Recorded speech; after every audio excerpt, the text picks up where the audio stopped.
make a cup of coffee and ask them all to stay.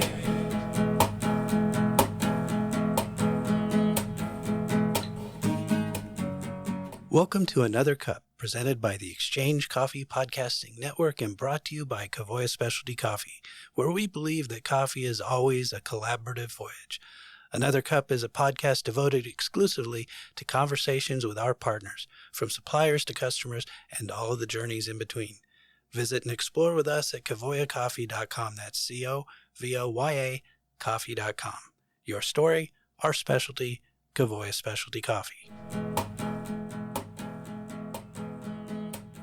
This is a new addition to the Exchange Coffee Podcasting Network, Episode 1 of Another Cup, conversations with our partners because coffee is always a collaborative voyage.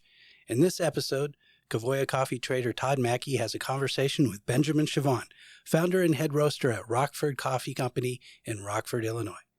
Please note this episode was recorded at the 2023 Specialty Coffee Expo in Portland, Oregon, right out on the show floor, so it's noisy. A little like the Antiques Roadshow, and the quality isn't the same as we get in the studio, so adjust your expectations accordingly. Todd's first question for Benjamin: what was your first coffee job? I got into specialty coffee kind of more as a hobbyist than into a career of it. So maybe the job I have now is my first real job in specialty coffee. Yeah, what constitutes a job in specialty coffee? Getting paid, I think, maybe. Let's do this. What's the first roasting situation? Well, I'll back up and I'll explain, I guess, what I mean by hobbyist. Well, no, I don't need to explain. I did volunteer at like a coffee shop that was at a church for some time. And that was kind of the first, my first interaction with like coffee quality. A buddy of mine was managing that church cafe at the time. And we kind of were running into just the limitations of the beans that we were using, which was just your classic kind of second wave, darkly roasted, generic sort of, here's a Guatemalan, maybe. Like maybe you would know it was a Guatemalan, but some things were even less kind of distinguished than that. And it was at that job, kind of learning the ins and outs of the espresso machine that we had, where started playing around with coffee from maybe like Intelligentsia or at the time Altera out of Milwaukee, and realizing like, oh, there's a very clear correlation between using a better product and like having a better tasting resulting product.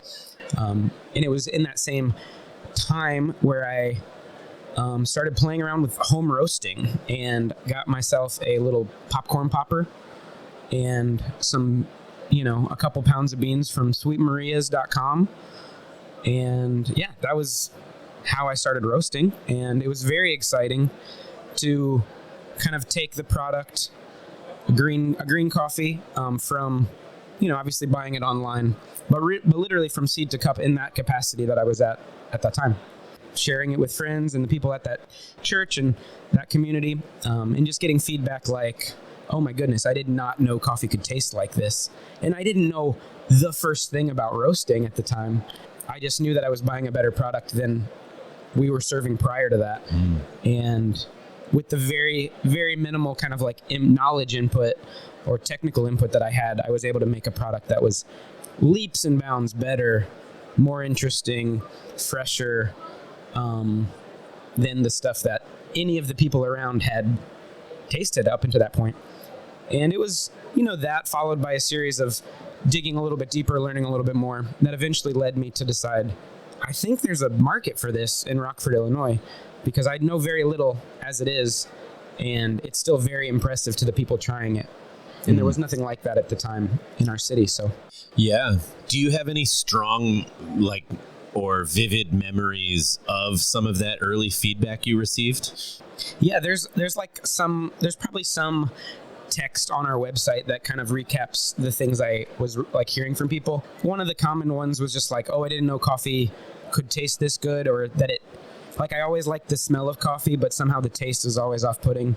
And there was just like a disconnect from the idea of coffee that people had and then like what they were actually able to drink. And I think in one way or another, the coffee that I was roasting and brewing for people at that time was somehow kind of like connecting the dots in their heads in a way that they had never seen before. I guess a specific coffee. I don't remember like the name of it or anything, but there was a coffee from Ethiopia, and this was like the same time I was learning the difference between washed and natural coffees.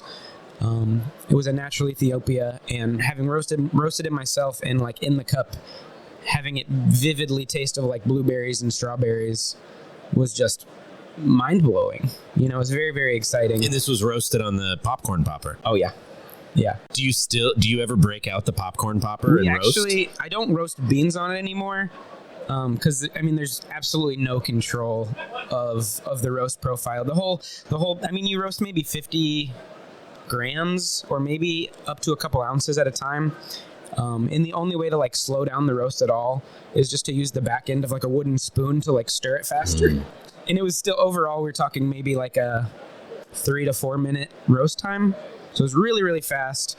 And then there was no, I mean, other than like seeing it kind of starting to smoke or like hearing some aspects of first crack, very little like indication of what temperature you're actually at. So it was all kind of like based on feel and just looking at it. Sensory. And then just like dumping the entire popcorn popper upside down into like a colander that I had like chilled in the freezer so that to like rapidly cool the beans down, because I heard that was important.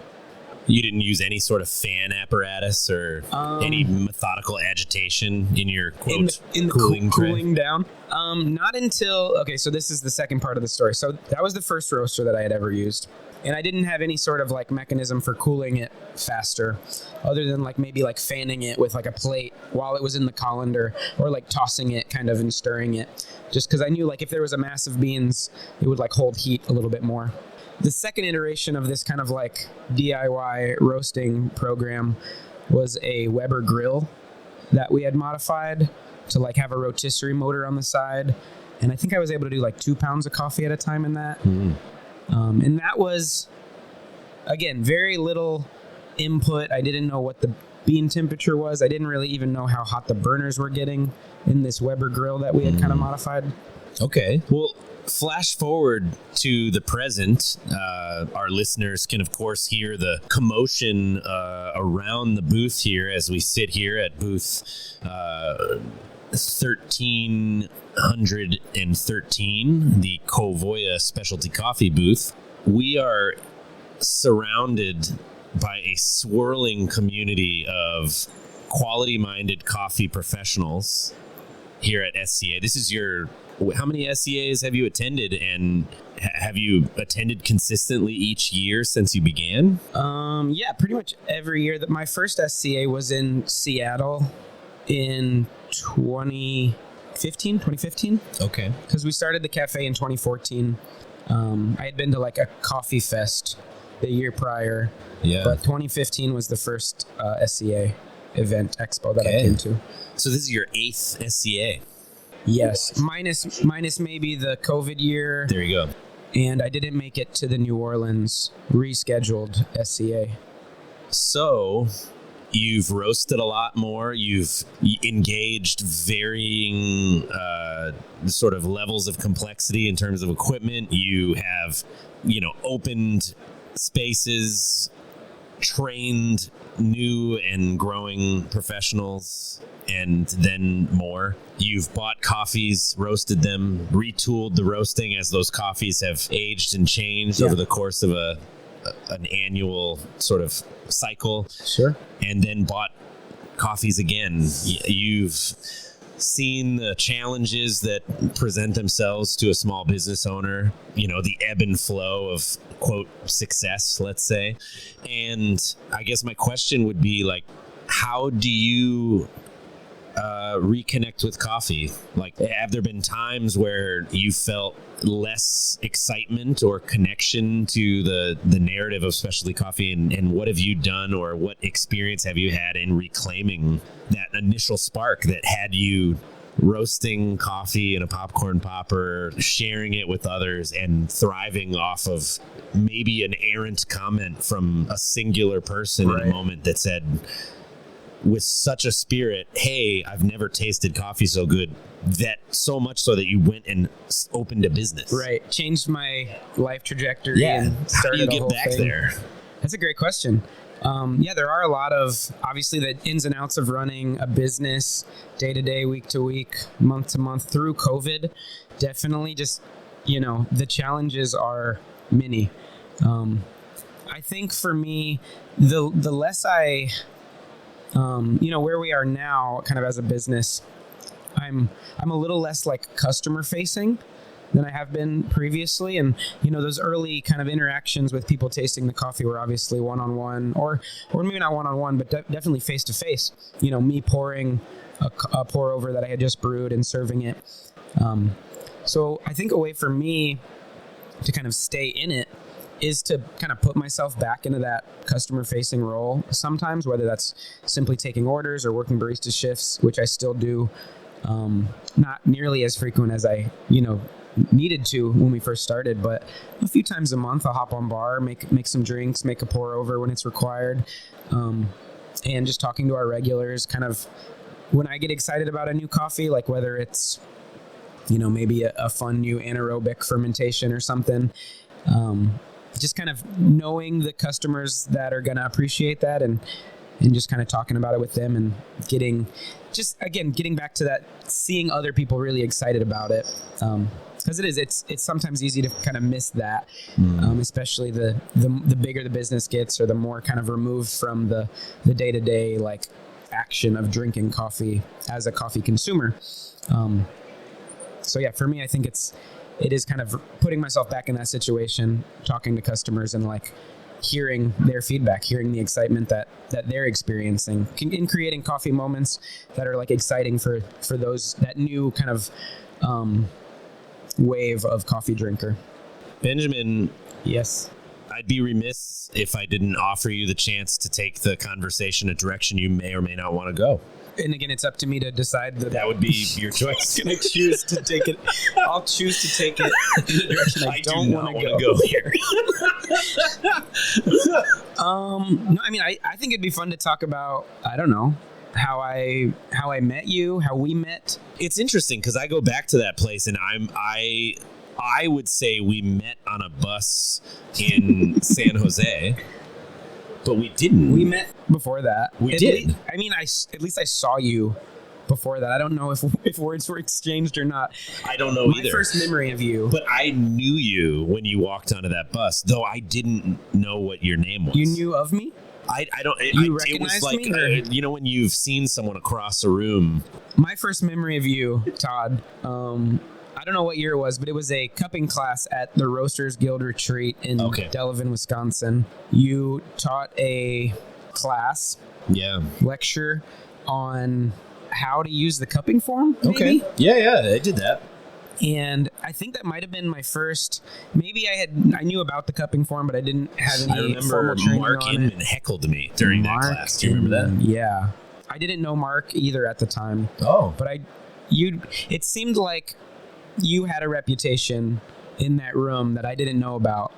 Oh, interesting. And it was that we can give Todd a little bit of, we can give him a hard time because he can take it. You can take a punch, you can take a joke, and you can kind of give it back in like a nice way. You never seem like you got offended or anything like that. No, I don't got time for that. I don't think that's what like stood out to me about you that from that class. Yeah, flash forward to you getting on the bus in San Jose, Costa Rica, that is. Yeah, San Jose, Costa Rica. When was that? 2016. 2016. February of 2016. SCAA Roasters. It was a Roasters Guild, Barista Guild. Yes, joint origin trip. And I knew you. I knew you the moment you walked on the bus. That was a really good trip. I have a vivid memory on that trip of shouting something at you, preceded by Ben, and I didn't realize how much you're Benjamin, not Ben. Did I correct you? You did. You did. Gosh.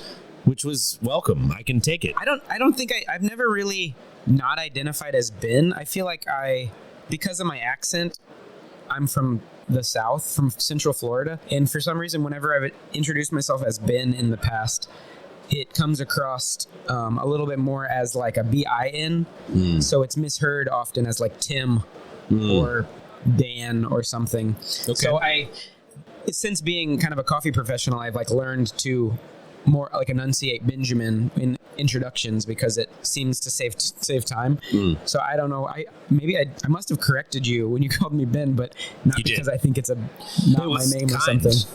I thought to myself that you were invested in our friendship even then I need you to know because you wanted my you wanted me to get it right. So yeah, and I mean that trip was fairly legendary. Yeah, it was a great trip. I still buy coffee from the guys at Ravenze del Tripo. To this day, we've bought coffee from them probably every year since that trip. Yeah, me too. It's a very popular brand at our cafe. The customers seem to love it and kind of ask for it when it's coming back around. So yeah, it's a great partnership we created. Awesome. Mike's really having a great time. Michael's having a great time. Well, Benjamin, in all seriousness, thank you for taking the time. It's been a wonderful pleasure.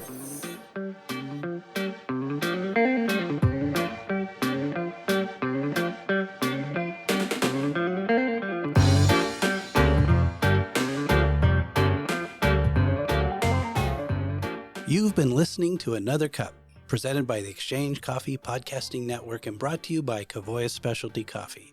Our opening theme was A Cup of Coffee for Your Fears by VV Seashore. Our closing theme is Coffee by Cambo.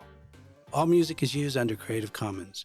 Remember, you can always email us with questions, comments, and random observations that have nothing to do with anything in particular at coffeetheexchange@gmail.com. Thanks for listening. Could we say coffee moments? Whoa moments?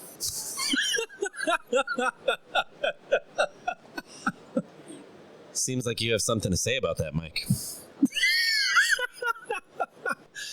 Could we do like an audio bit for that? Moment.